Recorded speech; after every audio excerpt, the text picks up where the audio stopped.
the 718 JD Sports. Welcome, everybody, to the Miami edition of the JD Sports Podcast. What a legendary group we have tonight. Darius Miles, Quentin Richardson, and John Geiger, people who are very familiar with Miami and sneaker culture. Thank you guys so much for joining. And I want to start this podcast with, a lot of cities have distinct footwear, but what do you think about Miami and South Florida that stands out in terms of sneaker culture? Whoa.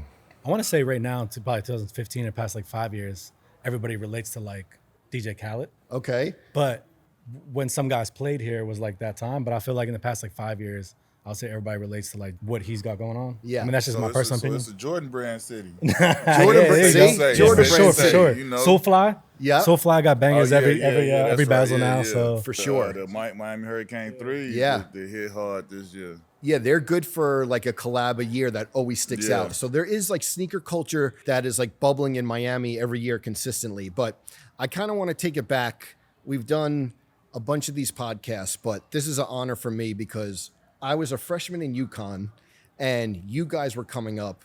And I remember. What year was that? I was a freshman in 2002. Ooh. So that was Karan Butler, my guy. I was recruited by them. By the time they was my last visit, and I did not go on the visit. I'll never forget that. Coach was so mad. I feel like I didn't get to show, what we had to offer. But Calhoun was recruiting me, but it was 98. My final two was Kansas and DePaul. Those two beat out, but I never even went on the visit to UConn. We would have loved that. Right. We had Rip, another Jordan guy. That was a little before my time, Rip but was my dog. That's Ray, my boy. Absolutely. Ray, and Ray, of course, Ray another too. Jordan guy. That's the original jump man. Yes. Yeah. But 2002, I remember just playing pickup games, and me and my friend Sean Allen, who walked on to UConn, never played a game, but he was wet from three. And we would always pretend that we were you guys. Because you guys, and we'll get to the history, really, it was the era of Nike Swingman jerseys. Couldn't afford the authentics, but the Clipper Swingman jerseys and things like that. And you oh, my bad. But you brought back wearing them backwards again. Because before that, when I was growing up, I'm younger, but I was crisscross. Well, you said crisscross. You brought them back at that time. And I remember being in high school and we'd wear the Swingmans. I had yours. I had your Cleveland one. Yeah. I was a Pittsburgh guy, so Nice. Cleveland jersey, but I wore it backwards a couple of times. Yeah. Because of you. This is when we get to feel everybody. My bad. We're all similar age. We're all similar age. Yeah, you 4 years. Yeah, I was a freshman 98, so you right there. Exactly. But D, you even said crisscross when you would do photo shoots. Didn't you weren't you pulling from them kind of I was just pulling from the culture. The do-rags, the headbands, the backwards jersey. We grew up in the streets, and that's the way everybody kind of.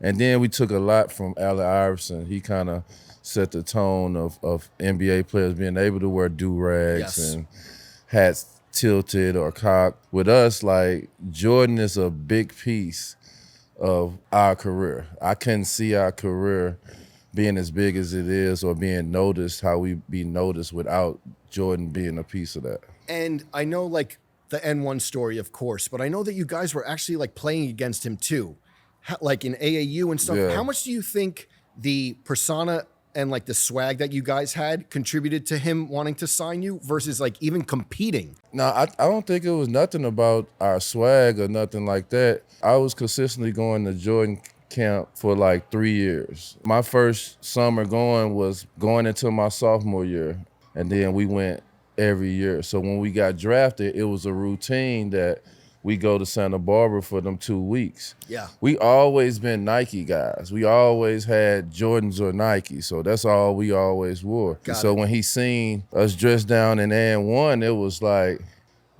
nah, that just didn't look right to him. Yeah. And then it was other connectivity too. I met Mike before I ever got to college or any of that. His ex-wife, Juanita, their whole family grew up literally on the literal next block from me. Wow. I grew up on Parnell. Their family grew up on Wallace. First time I ever met him was whenever Michael to the Max came out, and they had the premiere of it at Navy Pier in Chicago, and Mike invited me and my family. That was from right there. It was on the Easter. It was crazy. Yeah. And so, like he said, I think it had to do with him being fond of us from being familiar with us for so many years in a row. And then wait, what y'all doing? I thought y'all was like he said, when he saw it with the N1, so he what the hell is that? And then He made a phone call, and that was over with just like that, literally. Yeah. Next morning, right? Yeah. He said he thought we was Nike guys. Okay. So him seeing us with and one it blew his mind. Like, nah, that just didn't look right on us. And Bow Wow always tells the story of how territorial Mike was. I think he slept over the house, and he threw the shoes out. I think they were like Adidas or something like that. But like when he locks in on like you guys should be with Jordan, there's no stopping him. Yeah, and he was like, it's a special moment because we was the ones that was basically handpicked by him. The team wasn't rookies. Them was guys that was in the league that was been there. He picked us off of straight loyalty to him, loyalty for us coming to the camp. Yeah. And John, you said like, you know, again, we're all kind of similar in age, but you said like watching these guys kind of and seeing what they were doing for the culture. Describe like from afar seeing them and seeing them on court and then like the off court style and what resonated with you. I was waiting to say it on camera. I know you're a Mike guy, but you were my Michael Jordan because I remember I probably was in maybe like 10th grade or 9th grade when you went into the league. But I related to you more because you were younger.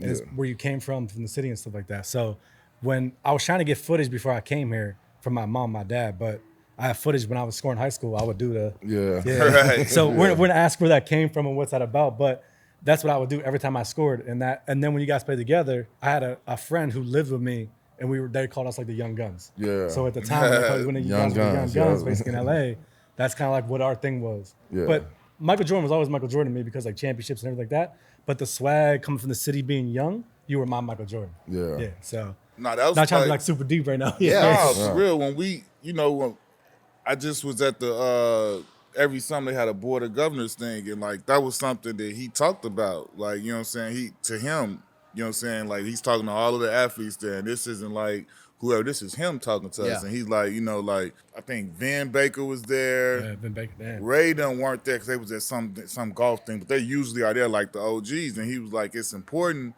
for me to have them here for all of you young guys to see that, you know, this is a family situation for him. These guys are as important, if not more important, because they put bricks in the foundation that let this thing get to where it is. He was like, I didn't come into this and say, this is what I want to do. Like it manifested itself. And like, you know, you got those guys to thank for that. The Vins, the me, the all of the older guys, the Rips, everybody that came from the beginning, and he still brings them around because of that. And he wants the younger people to see and know that this is what this is about. One thing I wanted to ask is like, since signing to Jordan, have you guys like bought a pair of sneakers? No. Never. Decades. I don't wear nothing but Jordans or Nikes, and all of that is from the brand. So like do you even come into sneaker stores or? Yeah, I'm in here now. This doesn't count though. No, I mean, I wear size 18 shoes, so they just not having 18s in like regular stores or nothing like that. So I've been getting Nike since 10th grade. Crazy. So That's wild, that's the biggest blessing. Like, you know, now I got kids. To be able to get them stuff for the, you know, from the brand and not have to go crazy about that, that's a beautiful thing. Yeah. Question for you though, for the younger kids, are they wearing Jordans because of what he did or because of style right now? Because that's kind of my like kids. Or you talking about kids? Well, I mean, it's your kids, so they probably know the game, but majority of the kids are wearing it because of style now, not knowing what he did. To me, that's my personal opinion. I could be wrong, but I don't know. I just think that the fact that my man ain't played basketball in 30 years or something, and he still is the hottest. Like it just it transcends everything, and it lets you know, like it's regardless of, like you say, whether it's because of fashion or because they saw everybody want to wear him before him, like it just shows you the major impact and how impactful he has been able to be. And he's still right at the forefront of everything in culture because everybody wants Jordans. Yeah. It's like you could go to the farthest corners of the world and you do this logo and they like Michael Jordan, like no matter what language, you know what I'm saying? Like it's a universal thing. So it's incredible, man. It's truly incredible. What do you guys remember about the Chicago Summers? And like, do you guys remember when like he was planning the Wizards comeback? Were you guys like? We were there. We were the group when Antoine Walker tells that story about Mike called him and said, bring the guy, like we are the guys. What was that like? Like you guys were the first to know that was happening. And what was it like?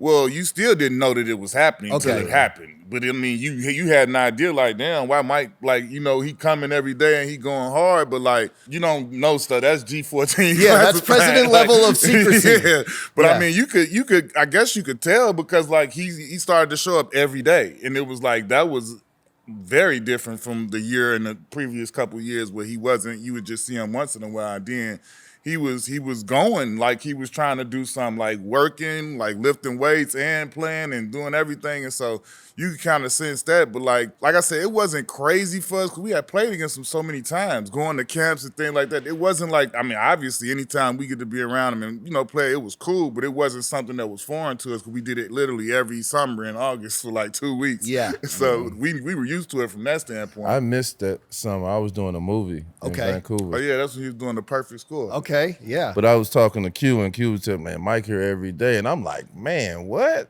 So I know the runs was just like crazies, but I had to spend like a month and a half, 2 months doing in Vancouver doing the movie. And then during those runs, you know, Mike is Mike, but like, was there who else was in that group?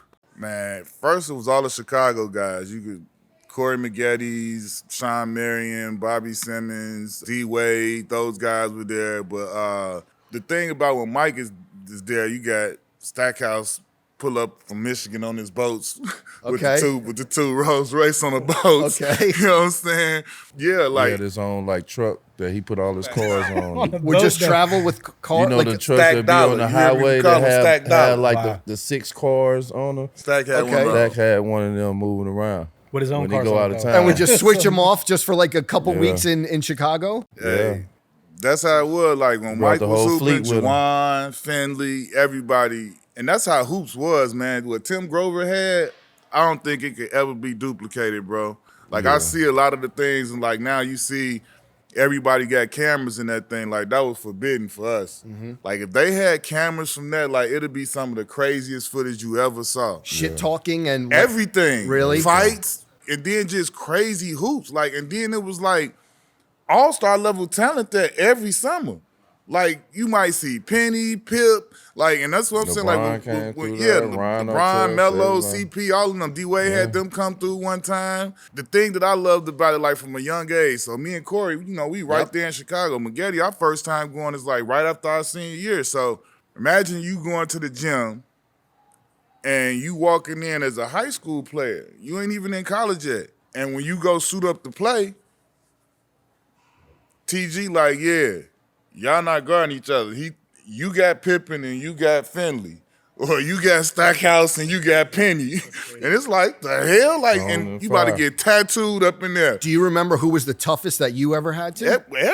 What do you mean? We high school, we playing against Scottie Pippen, Michael Jordan, like Jerry Stackhouse, Penny Hart. Everybody was tearing our ass out the Damn, frame. Like, Mine, I damn. used to have good battles with Twan Walker. Okay. We used to have some good battles against him. and like I say, it was way before its time. When you see what's going on now and stuff like that, like I just think like, yo, it wasn't no running and hiding. Ain't no you come in pick teams. TG and DNG, they putting the teams together and making sure every position is like this. They want this. They want friction. They want conflict. Yeah. They want the two fiery guys to guard each other so some shit can get going. They want this. They want all action in there. I used to be like, well, it's going down every day. You guys signed to Jordan and it immediately like takes off. You weren't on the Lakers or Hollywood team, but what was Hollywood like during that time for you guys? Like you were immediately thrusted. We were superstars. You were in the Van Wilder movie. Once we started getting in movies and stuff, we were superstars. Yeah, like when we first, cause we got the deal right before The season started. the season start. Like nobody was coming to the game in the beginning of the season or stuff like that. But we used to be all over the place. Like we was going to high school games, we was going to college games. Like the people in LA can actually see us and touch us. You know what I'm Yes. saying? They never really ran into the Laker players or so forth on. So we kind of builded that fan base basically from the ground up. And like I say, with the Jordan brand, we always used to be in like and photo shoots, and they do the Superman pose, put your hands on your hips and stuff. But we was like, nah, we ain't doing that. So that's how you got the backwards jerseys or the different type poses, or Had them bring jewelry to the photo shoots. Like you see the do rags in the photo shoot. Yes. Like we Jordan down, but we got our jewels on. Slam we got magazine. watches Slam on. magazine. I got a Slam pinky magazine. ring on the Yes. cover. Bro. Yeah, like we just brought a whole new flavor to it. Like, and thanks to AI and thanks to where we grew up from, the hood or whatever. So we just brought a whole new flavor to it, and it just added on to. What do you guys remember about The this? pinky rings right there too. We That's did that crazy. at Pepperdine University. That was during our first ever camp. We had we did a camp. a Q Rich D Miles camp, a overnight camp too, where the kids got to stay I in didn't realize it was signed too. Pepperdine. Like, yeah. So you And- bought this online? I bought this online, and then they did a complex show, and I was out of town, but you guys signed it for a full size run.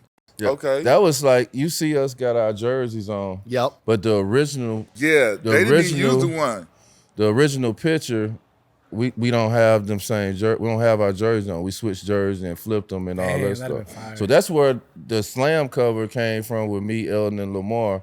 From that Yes. picture, we thought them pictures were dope, but they When just we was chose just that in picture. Chicago with Easy. Yes. He had I couldn't believe he had the original picture that D Miles was talking about. Yeah. He had like a copy of the picture with us with it turned around. Yeah. And then in this Yeah. article yeah. I was reading, and they're talking about like signing to Jordan, but they were like, if there's a project that you guys could work on, what would it be? And one of you guys mentioned a Nelly project.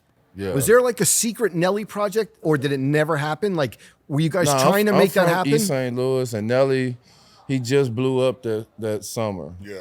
His album debuted #1. He sold like 10 million copies.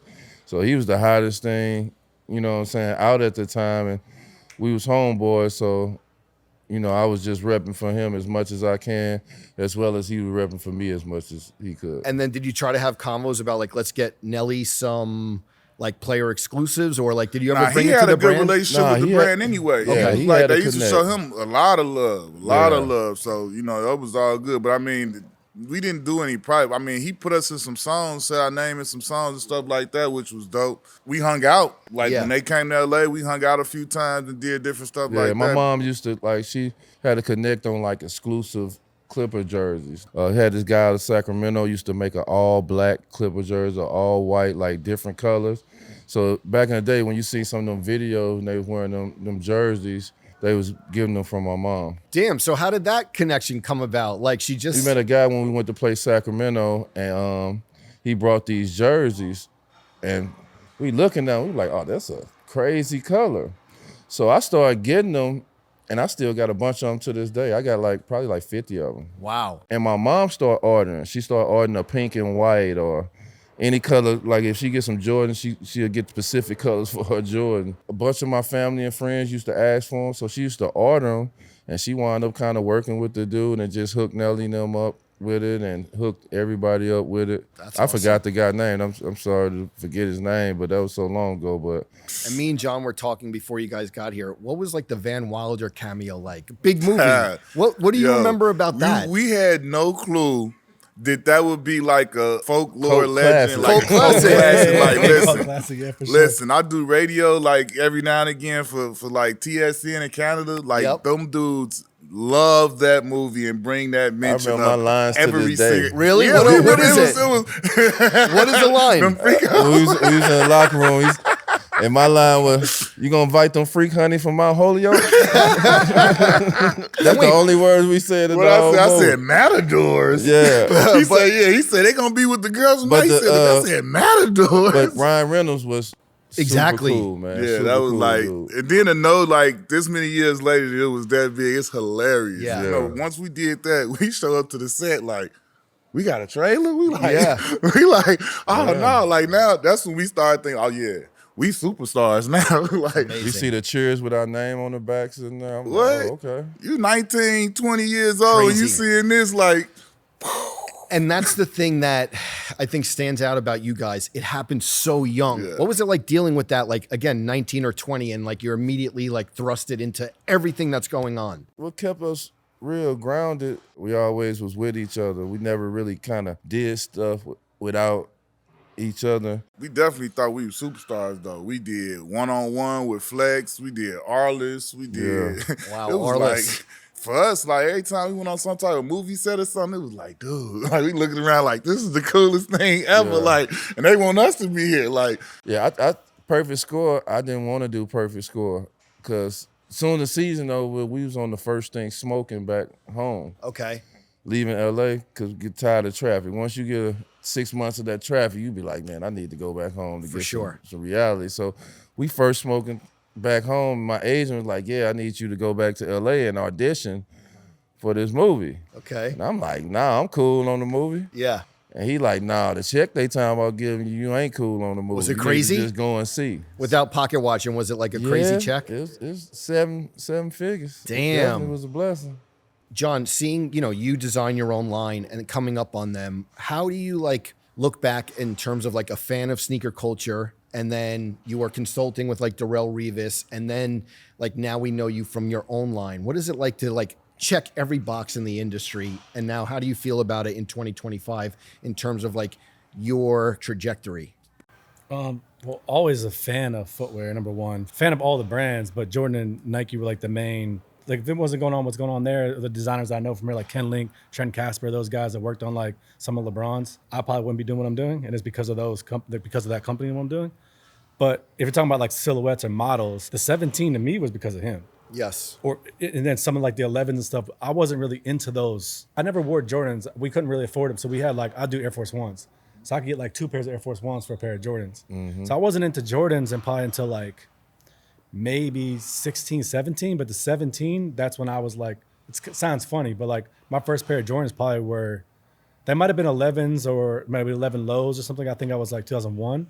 But after that, when I really wanted them was 17s, and that's because of you That guys. suitcase. Yeah. You carried cash in the suitcase, didn't you? Okay. It's crazy because I know you guys are Jordan guys, and I'm a big fan, obviously, Yeah. of Jordan brand and everything like that. But there's specific models that, like, obviously, I'm not gonna sit here and be like, you're bigger than Michael Jordan, but like, you get what I'm saying? Like, so these models are because of you. A lot of we them. legit, we feel the 17, we felt and feel like that was our shoe. Oh, like for when sure. We There got we the go. commercial and all Yes. that. We was Spike. like you couldn't tell us, like we was like, this our shoe, bro. Yes. Like they putting us. That was our first ever commercial. We went to New York. Spike Lee did it. We like what? Like, And then when I saw Easy sit with you guys, when Easy first teased it, I was like, man, they gotta sit with D Miles and Yes. Q Rich. And then like 2 weeks later, I saw you guys do it, and I was like, Yeah. it makes fucking sense because We've been who else would talking you talk about it to? for a long time Yeah. and kind of trying to prepare for it. We've been having good conversations with him. Super slipped on model too. Like a Yeah. lot of people weren't into I that love model. the 17. they did the Dornberger now. I seen Yeah, that. Yes. Dornberger's They fire. dropped Yeah, that yeah, right yeah, after yeah. Easy drop. Yeah, So yeah. like it's getting some notoriety. You What guys, do you got, got- you guys got a colorway coming? Nah. No, He's maybe. laughing. No. Yeah, We got our Look, he's fingers being a crossed real on that. journalist. He's being a real journalist right now. His reaction. That, You heard it here first. I know. that 17 is like really special, to get, we grew up watching Spike Lee do commercials with Jordan and Mars and being in the everything. commercials. Spike Lee produced that commercial that we Yes. did. We got the great Guru music in the background, Yeah. like a Yeah, classic. about that, To be in New York and do it with Spike Lee and like represent Jordan, right? Because like you gotta realize we're not all stars or we're not Hall of Famers. Like they could have got Mike Finley, they could have got Ray Allen, they could have got a lot of people, but they chose us. And I Them feel young like we were boys, super. we know now why. We were Yeah, super yeah. culture driven. Yes. For sure. You know That's what I'm right. saying? And like it was just dope to just be a part of that. That's definitely one of my fondest memories, and how popular it was to have the suitcase come with it. Like that was like I ain't never seen a shoe that has a suitcase that people want the suitcase just as much as they want the shoe. Did you ever carry the suitcase into the arena? Yeah. What were you using the suitcase for? Like when that, like the white and Man. blue, we all remember it. I didn't really, because we had so many shoes, so, we didn't really use the suitcase, but just seeing how the culture used it. We seeing guys that put their whole Barbara, like Set they up got in all there. their clippers in there. Or Really? guys have, certain things in there. So that was just dope. Certain materials might be held in there. Yeah. But I think also like for us, like like you say, when you going through it, you don't know or you don't realize it, but looking back on it, we were the golden era of that shit. Yes. Especially with the brand. Like all of the guys, like I'm there every year and year in and year out talking to the new guys. They all want what we had. Cause like even though we never like, I think Melo was the first player exclusive to get his own like signature shoe. And then you had CP and whoever else. But like we had our own shoes without it being the own shoe. Like when we got the PEs, there was Crazy. like a 2 or what, Yes. like come on, 9s. bro. Like what? Yes. Like that took 8s. me back. I'm like you. Growing up, I never had Jordans. Yeah. Until I got good enough at basketball to where my AAU team was getting them for free. Before that, my pops ain't. Yeah. Look, first it was the Pro Wings AJ900s, then we progressed to the Air Max because Yes. those was $55. So I can get a couple pair of those or one pair of those. But when we started getting them joints in our colors, with our name, with Yes. our number, that's our shoe. Insane. Like you are bugging. Like if you go back through the history, We have it. I done had some Crazy. We both done had That's some like, joints. For you to get a Jordan and see your name, Like when them your joints come nickname in, on it, your number. It was almost better than a signature at that point. So I wanted to the ask whole that. locker room, like that's what I'm saying. We had people that had shoes deals or whatever. When they brought in the stuff and everybody started like when I'm talking about everybody, they got their shoes over there. Hold up, what them boys got? What them Jordan boys boys got got? on. Everybody want to see what's in the Yeah. boxes. I'm telling you. And the other thing is, like, I know Bron got a pair of PEs from you. I think Melo did, and D Wade. D-Wade. They were asking you, like, did you save some, and who have you given them away to? It was Okay. just like he said, when we was young like that, bro, we were attached to everything because we just were that. You know what I'm Yes. saying? We was just doing that. So when he said we was going to the high school, we was seeing whoever the top dudes, we was right there with them. We seen the like next cause then generation and then they come like he said, we went to the Jordan camp even when we turned pro. So that's how we got relationships with Amari, TJ Ford, the Raymond Feltons, the Chris Arenas, Pauls. We saw these boys before they blew. They were all there. They would have the whole youngest All-Americans around the country from every college and then a couple high school guys. Like Amari was there with Jared Jack when he was in high school, like D Miles did. D Miles came when he was still in high school. I was there when I was in college, but we were there together. So it's like you get to meet and know all of these guys. I was sending TJ Ford stuff when he was at Texas. Like me and TJ to this day have always been tight because we hit it off at Jordan camp. I'm like, I'm gonna look out for you, young boy. Like, and then like that's how a lot of these relationships grow. And like same thing, D Wade. I mean, that's from Chicago. That's how he got to play in those at Summer League because I gave him to him. Melo, I met at Jordan camp. Our relationship grew from right then when he was still in high school. He wasn't even in college yet. Were you, though, facilitating those PEs for them, or they were literally yours, you were giving them to them? I don't know how LeBron got his. Okay. I literally physically gave Melo and D Wade his. Okay. But I didn't like when I saw the picture of the LeBron. I was like, damn. But every now and again, some like he was the guy, so they were gonna try and take care of him and hook him up with different things. Because I remember like sometimes they would call you when I was in Phoenix. I had the orange 13s. Remember the 13s Yes. that came out in orange? Yes. I get a call from the people at Nike like, yo, Warren Sapp wants a pair. He wears the same size as you, and he's a Hurricane, so he wanted them because of that. I'm Yes. like, yeah, it's cool, but like those type of things will happen every now and then. But with Melo and D Wade, I knew them. I physically gave those to him. You guys talk about like coming in the locker room and everyone like checking for your shoes. Do you think like you would ever rather have the PEs that you were having than your own signature shoe? Because they were like, you could argue that classic Jordans in different colors, specific colors, may be better than a signature shoe. What would you guys have rather have? I'm a faithful original. Okay. You know, because it's stuck in my mind that black and red or the white and black or the simple colors that it always do. But the PEs are always dope to me. Like second fiddle, I definitely rock with the PEs. But if I had to choose either or, I'd definitely go with the original. The PEs are more like a personal baby. Like, offspring or something like that. Probably, what was it, like a year ago or something? We was filming in New York, and I was in Manhattan, walked down the street, looked at the store, and they had Q. They had Oh, your, the remember I called you not the FaceTime Q was like, bro, they got your PEs up in here. It's crazy. For a GR, general release, basically? Or on display? Its logo and everything was on them. Wow. joints. The ones that he's talking about, though, so you remember it was a period of time where at House of Hoops, they would put out people's like replicas of people's shoes. Yes. that was the shoe they did for me, where that's the one shoe you'll see that's a retro PE of mine, where you'll see it in any size. Like it's not one of actually my shoes. They sold that shoe at the House of Hoops for sure. So it's like you see them floating around. It said Q Rich on it? Yeah. No, That's it's wild. 23. To that point, what's like the craziest you've seen your shoes travel after you like left them in a locker room one day? Obviously, we're in the era of like you go to a resale store or like a flight club and you could see like your PEs that people are trying to resell. What's it like the afterlife of them? Different than mine because I wear size 18. Okay. Natural people don't wear size 18 shoes. Right. But him is a lot of This people. is what I'll can fit tell his you though. shoes. So I don't know what happened in the era and how everybody. The story y'all heard was that like you remember it was no social media. It was no social media, none of this. So they would say all right, go make Q 7 pairs of whatever. Yeah. What was happening is instead of making 7 pairs, they'll make 15 pair.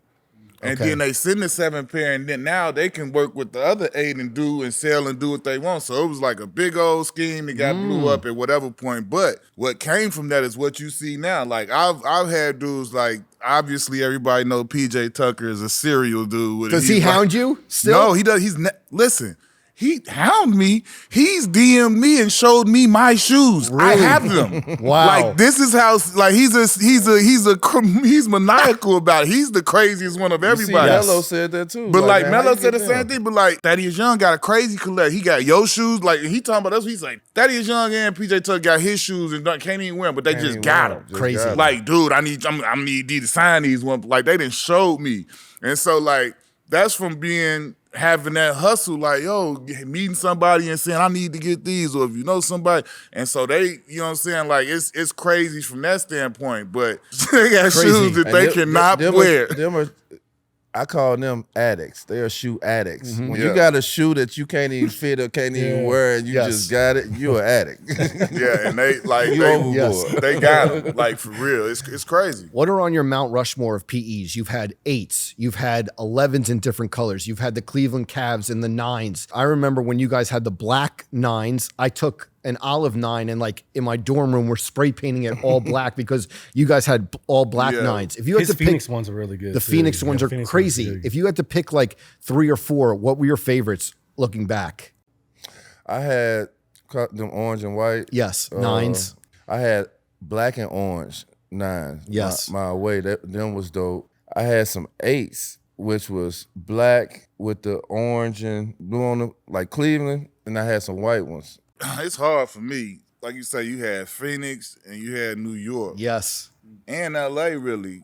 But, like, really, Miami. that was still red and black, closer to the Closer to the original. Okay, original. breads. But Yeah. like that's what I'm saying. Like when I went to Phoenix, even when I was in LA though, this was kind of like after you, because like when you were there, they were still kind of they didn't was break the doing mold it. till he They got went to to- Cleveland yeah, as till far I as got like to with the colorway. Yes. Yeah. Like, you know what I'm saying? They had, like you said, we had all black joints. We had some kind of like regular. But once he went there, it was like that year they went crazy.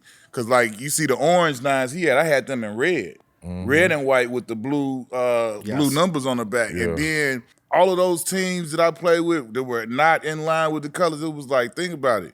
Why did everybody love Ray Allen's? Because he was in Seattle, because Yes. he was in Boston, because they never seen no shit like this. Same thing with Mike Bibby when he was in Sacramento. You ain't never seen this. Yes. And the same thing with me when I went to Phoenix, orange and purple, Crazy. it was over. Yeah. Like, you know what I'm saying? Even in New York, like my New York one was crazy. Then you look at even all the way fast forward to Orlando, like they even re-released 2 pairs of my shoes specifically. They just didn't put the Q I think the logo 13s. on. I think the they were the 13 white yes. and blues and Yes. black and blues. Yes. I got a funny story about that because like I want to say the people with the brand had even forgot about that. I'm going again to the Board of Governors, but this was about maybe 4 years ago. Go there and like every night is themed, right? You got a theme and do this to that. So one of the nights was like wear your favorite J's or whatever. Before I went, I'm like, yeah, I'm gonna bring these. Ain't nobody gonna wear these, you know what I'm Yeah. saying? Because these my shits. Yep. So when I'm there that night, they looking like, damn, we forgot about those. Yeah. Everybody going crazy. This is 3 months later, like the dropping SpongeBob them. shit. 3 See? minutes later, Oh, yeah. like that shit, they was coming out. And I'm looking like they was like the unofficial images. And I was thinking to myself, like, damn, They could have just threw the shit on there. Like, I wasn't going. They could have threw the Q5 on that bit, let that thing Or ride. just a Q or something Crazy. like that. No, they could have put the real Joan on there. Like, let that bit ride. But, like, it didn't matter because when it dropped, all of the sneaker people, they called it the Yeah. Q Rich I was gonna say Orlando the nickname, PE. the nickname of So it it was was the like, Q-Rich. it was still, it was unofficial anyway. So it was still love. Do you regret giving away PEs? If you knew what you knew now back then, would I you wouldn't have gave nothing away. Yeah. How many Nothing. do you think you've given away? I gave everything away. Really? Literally, I have very few. I got a couple pairs of 12s, like from Miami days. Like, I ain't got no heat no more, man. I wish. All of the stuff. Then the crazy part is, like, later in our careers when they was coming up with all these just regular, just Jordans, not really retro, I got hella of those that don't nobody give a damn about. Hella of those. But the boxes are still showing up crazy, right? Oh, yeah. Oh, yeah. Like, how many would you get in one box? Like, is it monthly or what for you guys?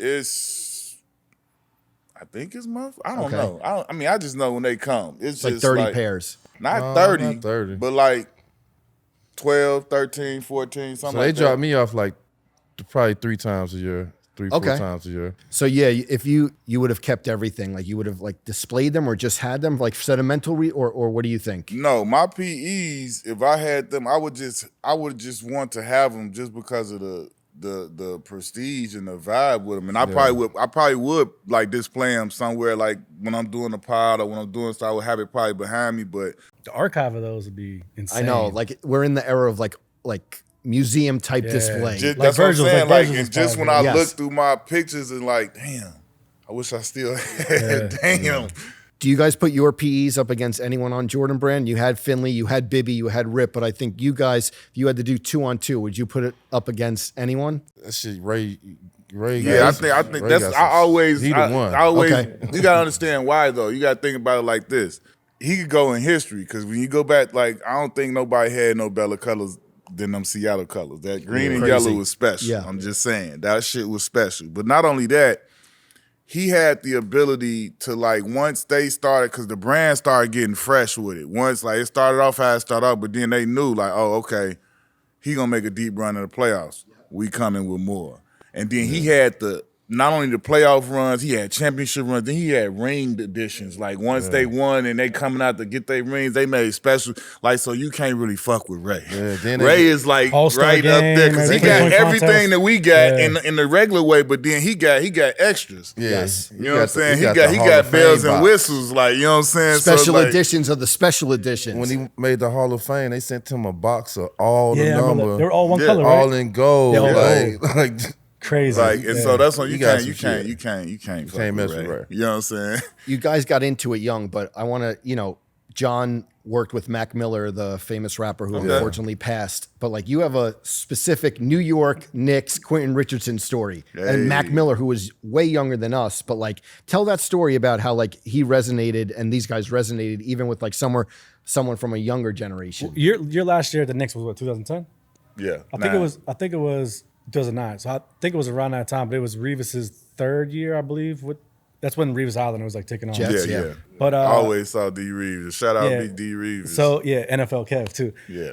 Long story short, there was someone going to sign him, so we took him to like Lil Wayne, everything like that. So we kind of took Mac under our wing. He was still in high school, and we're in New York, and the Double XL freshman cover has like a concert. So Wiz is from Pittsburgh, Mac's from Pittsburgh. So we go, friends of Big Sean. We go to this event.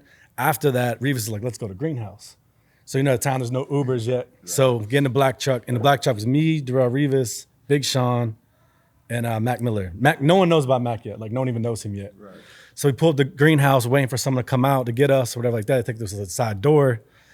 And when we walk in, we just met Kevin Hart a week before that in Orlando. So Kevin Hart's like, "Oh, our table's over here. Come over here." I'm like, in my mind, I'm like, "What the fuck is going on?" Yeah. And then pan to the right, and someone's on the mic. Was Ali Gore, right? Was the DJ?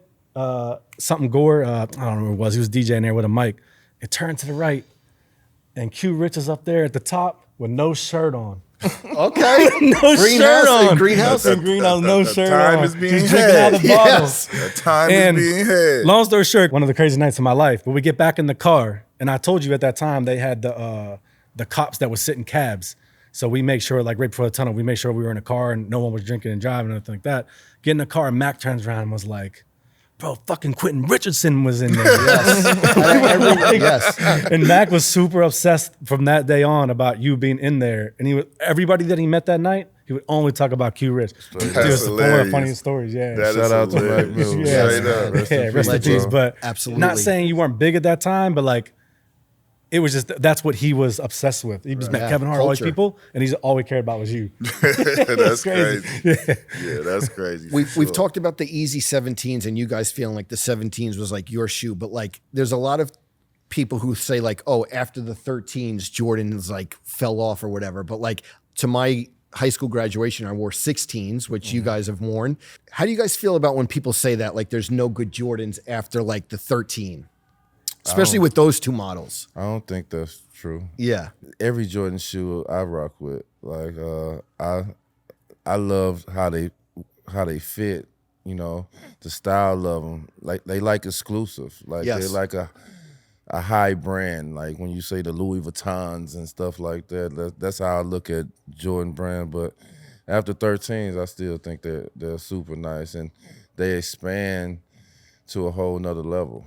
I'm from the crib, bro. I'm from Chicago, so I grew up on this, so it means something different to me. Like, Yeah. you know what I'm saying? And being able to be on the brand, and like Black say, be handpicked by MJ, like being a kid from Chicago who since I was born, like Mike came in 84, I'm 4 years old. I'm watching everything. I've watched every moment. I ain't need no cable. I could be broke in my living room watching WGN. I see every damn game. All 82 So I done games. watched everything, the whole chapter of the whole thing. So it's like for me, like, bro, it ain't no bad. Like this is the elite level that everybody want to strive for. Like we get to be a part of that greatness and be a part of what, you know what I'm saying, what the brand mean. And we like I say, we put bricks into the foundation. So we part of that. Yeah, I haven't got a pair of Jordan shoes that I get them, pull them out the box, and like I can't rock them, Right. on or off the court. Like Yeah. I haven't got a pair. Oh, that. I'll say I'm a little more conservative with my color game sometimes. Okay. So there has been some where I get them and I'm like, yeah, that's not me. Yeah. Because, you know, I mean, as the youth has exploded, everything has kind of expanded, and I'm not far out on some of the stuff that they do, and I get it, but like, you know, me, I'm just, you know, like D say, they can't do no wrong with me. Are there any players now that like you look at in the current game who reminds you guys of yourselves? Like you have SGA, you have Ant Edwards, you have like these real swag filled players. Is there anyone that like you see the personality and you're like, you know, this is a new generation of like guys who are doing what we were doing? Especially two people on the same team, too. Yeah, No. exactly. Two Yeah, people on the that's same the team is thing. tough, I think. That's the thing, though. Yeah. Them was like they were together. So I mean, I think the thing that's unique about what we had is that we literally knew each other. Yeah. Like we played AAU when he was in like a young boy and I was a young boy. So it's like that type of connectivity is super rare. Yeah. Like it was rare for when we did it. We couldn't believe we fucking got drafted by the same team by no, like, so Yeah, it's like right. you just don't, that's a rare thing. Then you throw, you know, Corey, Keon, and Lamar and the youngest team and all of that. And like the fact that we really knew each other, that's all of those things are so rare that you don't really see that. And then they play different than we played back then. So it's like, I don't compare nobody to D. I don't see nobody who really play like I did, like a more of a guard that was more like a forward, even though I was short, you know what I'm saying? D, part of his DNA is this whole new generation. When you look at the KDs, this tall, doing everything, and like we've had KD on our show a million times, and he was part of the inspo. Like he was one of the people that let KD know that I could be this tall and do everything that I'm doing. Now KD went to another planet with the shot and everything, but like all of the handle and being like that's Black. Like he jumped off the porch before them than anybody, 6'8", 6'9", like really ISO crossing, breaking people down, killing people. So it was like he opened kids' eyes up like he was the highest high school pick ever at that point. Until the next year when Kwame and all of them boys, but like so I don't see nobody that's like literally like him. You see different things, but like, you know, I feel like his game was one-on-one. It's hard to kind of compare these teams. We was the first, like we had 5-6 guys that was under 21. you know. It's crazy. And we was with the Like, shits on the too. same We was team. with the shits. We was like a college team. We was with the trying to prove Running up and down. ourselves. Yeah. But like these days, like he say, they play a little different. We see some type of like camaraderie we had because we were super competitive versus each other. But when you seen us on the court, we was all cheering and rooting for each other. So you see some team like OKC give us that The vibe togetherness. of Yes. Yeah, the but like togetherness. But the way they play and stuff like that, it's hard to kind of compare. It's crazy because I think people forget you've only played together for 2 years, right? Isn't that everybody's seen so much longer. because you guys are always connected. Like 2 years. Nah, that's what like when you really look at it and look back, that's what make us see like it's crazy. Like we were able to come and do a whole podcast based on that and have a whole second act. And then now with the social media and the internet and the connectivity, like people like y'all can tell us a story. Man, we did it. Like we had so many different people tell us those stories. It's like way over in China and Japan, It was going like they this. were going crazy. Yes. It just wasn't as easily accessed as it is now. Like you pick up your phone, you can see anything. But like, remember the people used to come with the little magazines and they had all of the Chinese and Japanese logos and got the little cartoon character. We looking like this is like this over there. With the word. It was crazy. And so like really when you grow up and now we 40 plus years old and you see and hear all these different stories and like then people that are younger than us a little bit telling stories like when we were in grade school, man, we used to do this. It's crazy. And then like the first time I really started to realize is when Nate Robinson got on the team. Cause I can legit remember being in the training room one Saturday morning when we about to play, you're in the training room. This is when he was at Washington. They playing Arizona. Lil Nate catch the tip dunk off the rim. He talk about it all the time. He tip dunked on Channing Frye, caught the tip dunk off the rim. Okay. As he coming off the rim, he going crazy, crazy. He was so small too. So this is the first date. Never met Nate ever. We sitting there. We at the press conference. He got at the draft. That's when I got traded from Phoenix to New York. He was in that trade. New York. Phoenix drafted him and traded both of us to New York. So we come in and we sitting down. We waiting for Isaiah to come in. I'm sitting here. He's sitting there like that. Nate like this. He being quiet. True Nate Rod fashion. After however many seconds, he was like, man, I can't take it no more. Like, bro, it's crazy. I'm sitting here next to you, man. I used to be doing all this. He's like, it was hilarious. And I'm sitting there like, that's what's up, bro. Span generations for sure. That was like the first time I was like, yeah, boy, been in here 10 years. Tell the Nate story when y'all went to Seattle and Nate took you to the crib and was showing you. Straight up. That same year, like, that's why you gotta love Nate Robb. Like, you know what I'm saying? His whole family, like, you know what I'm saying? First of all, he used to have his group of friends called Section 8. That was his partners. But like, so we get to Seattle and it's like, he like, yeah, man, my mama gonna cook out, right? We wound up getting to Seattle late, bro. It's like after midnight. He like, nah, we still going. It's still up. They already there. Everybody ready. Bro, we get to Nate's house. The whole hood out at like 1 a.m.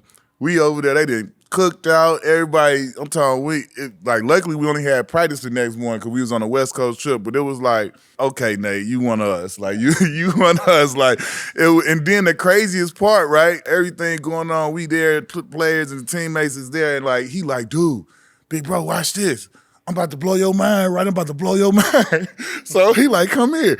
He take me into the living room. Dude got like, this is like his trophy case. It's like, all the stuff he ever won and stuff. He goes in it and pulls out a jersey. He's like, y'all don't remember this. Me and him played in Gary Payton's charity game after our rookie year, right? Okay. Nate Robb was there as a little guy. Got onto the court after the game and got D Miles' jersey. Wow. And he got D Miles to sign it. He has the jersey in the thing. I'm like, what the hell? Like, this is crazy. And they like, bro, a big bro was there. Me and Chick stole a car and got to the Key Arena. We came. wow. I'm like, Stole a car to get to the charity game? Wow. you cannot make it up. True story. Kind of a cliche question, but I have to ask, is there one Jordan story that sticks out from you guys that maybe you were together that like it wasn't the N1 signing you, but like something that wasn't maybe basketball related that was like surreal?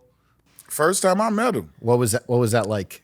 I told you it was on the next block from me. Like in my neighborhood, like when I like anybody that was there in the world that was there, they know this was one of the craziest days ever. Like 115th in Parnell.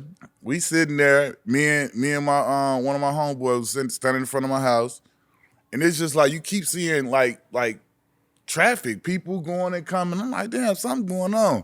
So then after so long, a little kid come through the alley, and he like, you Quentin Richardson? I'm like, yeah. He like Michael Jordan on the next block, and he want to meet you.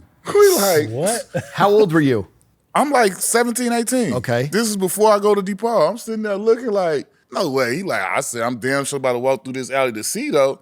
You get halfway through the alley, it just get congested. It's people, it's cars, it's everything everywhere. So as I get from like here to the door, he right there behind the thing, and as he turn around and shoot, he turn around and see me like, what's up, Q? I'm like, oh, shit. Like, he just, like, as I'm walking, I'm like froze inside of myself. Like, he just said, what's up, Q? Like, what the fuck, what's going on? So, you know, like, but like the day, like, this is why it was so crazy, because like, it's people everywhere, but you see him, he chilling. Mike got people going to McDonald's. I'm like, Mike really eat McDonald's like the commercial? Like, you know what I'm saying? Like, yes. Mike curse. I'm like, Mike cool as hell. Wow. We sitting there, everything going on. R. Kelly pulls up. Oh. My right hand of God. The same That's a day? crazy story. This is the Okay. when I cannot anybody Okay. can tell you that was there. Like R. Kelly pulls up. Okay. And he's like there. Then it's a dude pull up. Like one dude pulled up, said what's up to Mike, left, and came back with a whole mural of Mike airbrushed on the car, jumping over the city with the skyline in the back on a Chevy, a box Chevy, bro. Wow. Like, you can't make it up. Mike, at one point, somebody has a motorcycle. He like, I want to ride a motorcycle. They let him get on the motorcycle. No. Mike ride the motorcycle Wow. around the block like twice. It was like the most craziest shit Risky. ever. Mike love bikes That's though. crazy. A kid coming on and saying ride Mike wants to bike. meet you. And so, like, you gotta think about this. This is my neighborhood, bro, where I grew up my whole life. Wow. I'm like, fucking Michael Jordan. This is a true story. Of course, when you first meet Mike, but one of my favorite moments is when he decided to come back play with the Wizards Yes. and yeah. be on the court with him. Yep. They got a picture of me, got my arm around, he got his arm around me, and somebody shooting a free throw, and we just sitting there talking, and you see him with the Jordan jersey and the Miles jersey. I just thought, like, that's one of my best moments ever. Yeah, just getting the opportunity, because we never thought that we was going to be able to play against Mike. In the NBA. In the NBA. Yeah, right there. So, like, that moment and stuff like that was one of my Before that favorite game, moments. when we got I told the camera, hey, yo, I don't care. Just photos of me and him. I don't Isn't it give funny a you damn. tell him Just that? make sure I'ma you stand get right photos by him. of Make sure you me get and them. him. Make Just sure those make Getty sure you- images are snapping. Straight up. Before we go, I know that you've given away a lot of PEs, and I know you have given away a lot of sneakers, and especially for size 18. During the pandemic, everyone was at home. The Last Dance was going on, and like, to be honest, I was just like looking eBay and buying stuff. These are your size 18 white. They missing the top though. Well, I know they're missing the top. shroud. They're missing the But shroud. You just brought him a feeling back. You just brought him a But feeling D, back. look at the tongue. It says giveaway on the tag, which is like goes exactly what you were talking about. Yeah, like throwing them in the stands. Like, oh yeah, this dope, bro. But I remember these joints. That's crazy. That's crazy. yeah, so you have like a lot of classic dunks in the Clippers uniform with those. I feel like you've played in Yeah, them. I played in these. Yeah. With without the wings, the little Exactly. But yeah, I need you to sign these for me. I got you, bro. That's classic right there. Yeah, I definitely got Do you. you want to keep one? You want to keep a side? Or you're cool giving away? He's like, I want both of them. Or you want both of them? No, I'm gonna give them away to you. Okay. You It's got all it. love. Thank class, you. but they definitely just to hold them and get the memories back. Like I remember playing in them. Yeah. Like they was a comfortable shoe to play in and be in, and like yeah. The last amen. pair I gave away that I felt like it was a mistake. Okay. But my young boy, so it was worth it. But when I was working in Detroit, like you said, you saw he had the orange 9s. Yep. They probably got a picture somewhere. I gave Stanley Johnson my red 9s. Okay. He played in them with Detroit. So I know it's a picture somewhere floating around on the internet of him with the, because he had the, those were the Clippers, but it worked, they go perfect with Detroit colors, all red, white, and blue.